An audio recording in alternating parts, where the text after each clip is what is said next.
Imagine waking up one morning, pouring yourself a cup of coffee, and reaching for the phone to handle a simple but urgent task, updating your bank account for your Social Security deposit.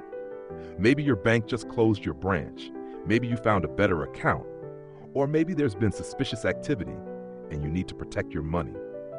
For decades, you could have done it in minutes with one phone call. But today you're told, we can't do that anymore. Not, we won't. We literally can't. The system won't allow it. Wisdom beyond 60, dear everyone. This is not a rumor. It's not a temporary glitch, and it's not something you can talk your way around. The Social Security Administration has just made a nationwide permanent change that affects every single person receiving benefits. You can no longer update your bank account information over the phone. Not if you've been collecting benefits for 30 years. Not if you pass every security question.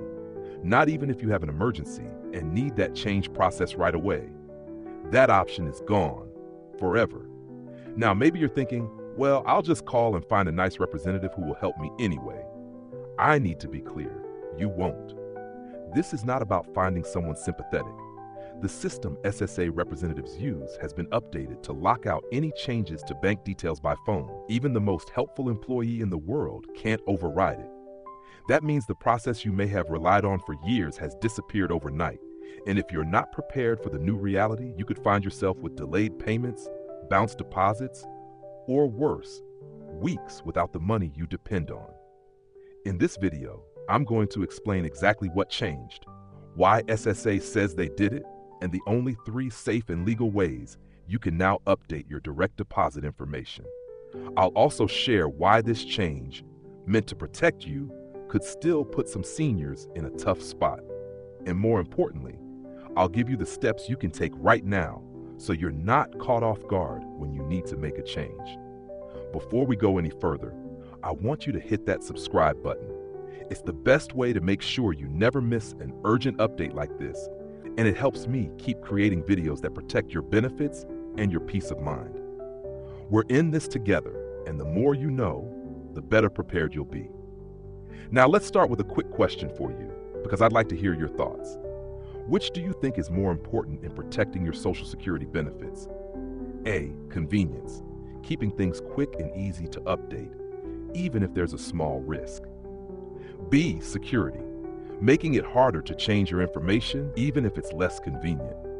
Type A or B in the comments below, and let's see how the community feels about this change. Before we talk about what's new, it's important to understand how things worked before this change. For decades, updating your bank account for Social Security benefits was straightforward. If you switched banks, closed an account, or needed to protect your funds from fraud, all it took was one phone call to the SSA's national number. A representative would verify your identity with a series of security questions, take your new routing and account numbers, and process the update right there on the call. For many seniors, especially those living far from a Social Security office or without reliable internet, this wasn't just convenient, it was essential. I've worked with people in their 70s, 80s, and even 90s who depended on this option.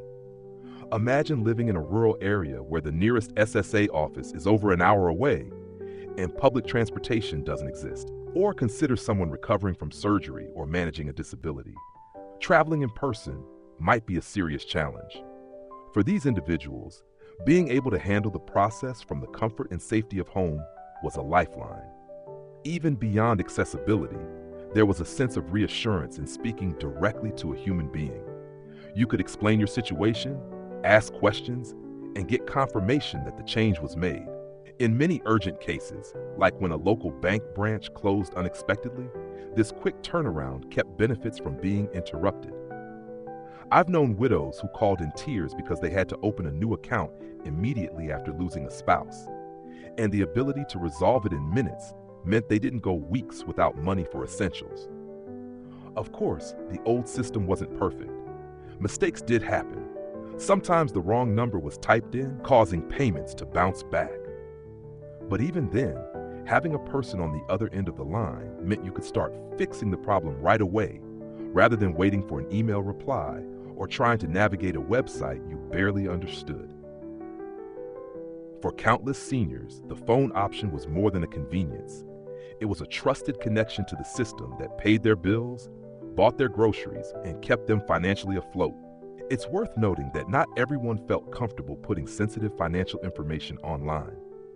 Many older adults don't have an internet connection, don't own a smartphone, or simply don't trust entering bank details into a government portal. While SSA has promoted its online services for years, the reality is that a large portion of beneficiaries either can't or won't use them. For these individuals, the phone was their only practical channel for making urgent updates. And that's why this change feels so significant. By removing the phone option, the SSA has taken away a method that, while old-fashioned, worked for millions of people who needed it. For some, it's not just about losing a convenience. It's about losing access to a process that fit their lives and limitations. What used to be a quick 5-minute conversation with a trained representative is now a task that may require travel, technology skills, or weeks of waiting for mail to be processed. Looking back, the old way reflected a balance between security and accessibility. It wasn't flawless, but it was flexible. It accounted for the fact that not every senior is online, mobile, or able to navigate complex systems. In a world where more and more services are moving exclusively to digital channels, the phone option stood as a reminder that sometimes the simplest solutions are the most humane. And now, with that bridge gone, understanding exactly how we got here becomes even more important. So why would the Social Security Administration remove a service that so many people depended on? According to the agency, it comes down to one thing: security. In recent years, scammers have become more sophisticated in targeting seniors. They're no longer just sending suspicious letters or vague emails. Many are placing convincing phone calls, pretending to be from the SSA, your bank, or even Medicare. They speak confidently, use official-sounding language, and, thanks to technology, can make their phone numbers appear as though they're coming from a legitimate government line. The tactic is as simple as it is dangerous. They tell you there's a problem with your account, maybe suspicious withdrawals, maybe a delay in your benefits. Then they offer to fix it, asking you to verify your bank information. You believe you're speaking to a real SSA employee, but in reality, you've just handed your direct deposit details to a criminal. Once they have that information, they can reroute your benefits to an account they control. And by the time you realize what's happened, the money is gone. What makes this even more troubling is the growing number of large-scale data breaches over the last decade. Criminals can now buy stolen personal information, birth dates, addresses, even the last 4 digits of social security numbers on the dark web. This means they can sometimes answer the very same security questions the SSA uses to verify your identity. If they can pass those checks over the phone, the system has no way of knowing you're not the real beneficiary. In the SSA's view, the safest way to shut down this avenue of attack was to eliminate it entirely. By removing the ability to update bank details over the phone, they believe they've cut off a major entry point for fraud. From a security standpoint, it makes sense. If scammers can't use the phone to change where your money goes, that's one less weapon they have to steal from you. But as with many policy changes, the benefits come with consequences. The fraudsters aren't going to stop trying. They'll just shift their tactics to target online accounts, mailed forms, or even in-person scams. Meanwhile, the ones who feel the impact immediately are not the criminals, but the law-abiding seniors who use the phone option safely for years. These are people who never fell for scams, who passed every identity check, and who depended on that simple process to keep their benefits flowing. It's a classic case of a one-size-fits-all solution. The SSA's decision protects the system from a certain kind of fraud, but it also removes flexibility for people who genuinely need it. It's not hard to imagine the frustration. You've followed the rules your entire life, only to have a necessary service taken away because of the actions of those trying to cheat the system. That's why this change feels so personal to many. It's not just about a policy shift. It's about losing a trusted connection point to the agency that provides your income. Whether you agree with the reasoning or not, it's clear the decision was made with fraud prevention in mind. The challenge now is figuring out how to adapt. so that protecting against scammers doesn't mean leaving honest beneficiaries struggling to access what they've earned. And that's exactly why understanding these changes and knowing the alternatives has never been more important. This new rule might sound like a small procedural change, but for many seniors, it could have a much larger impact than they realize. If you rely on your Social Security payment as your primary source of income, losing the ability to update your bank account over the phone can create serious problems when unexpected changes happen. Imagine your bank suddenly closes your account due to suspected fraud, or you decide to move your money to a better financial institution for lower fees or more convenient service. In the past, you could have called the SSA, spoken to a representative, and had the update processed the same day. Now that path is closed. The first challenge is distance. Not everyone lives near a Social Security office, and in rural areas, the closest one could be an hour or more away. For those who no longer drive, arranging transportation isn't always quick or simple. Even if you can get there, you may face long lines or the need to make an appointment weeks in advance. For someone who needs their next payment to go into the right account without delay, those extra days can feel like an eternity. The second challenge is technology. Yes, the SSA has an online system where you can update your banking information, but not everyone has the tools or comfort level to use it. Creating a My Social Security account requires an email address, a mobile phone or secondary email for verification codes, and the ability to navigate through multiple identity checks. For seniors who have never been comfortable with computers or who worry about online scams, this can be intimidating. Even with help from family, the process can feel foreign and stressful. The third challenge is time. Mailing in a paper form is technically an option, but it's the slowest route by far. Between postal delays, the time it takes for the form to be processed, and the possibility of mistakes, this can stretch out to weeks. If your old account has already been closed, any attempt to deposit your benefits there will bounce back to the SSA. Restarting the payment process can take even longer, leaving you without funds during the gap. And that's where the real danger lies.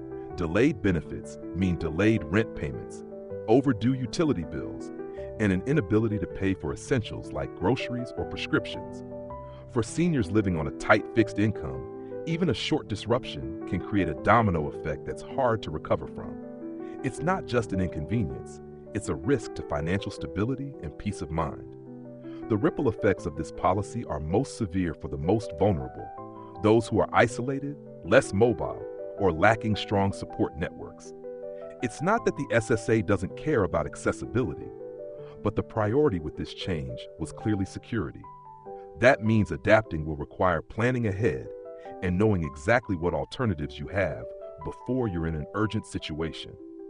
The truth is, policy changes like this often seem abstract until they touch your life directly, and by the time they do, the clock is already ticking.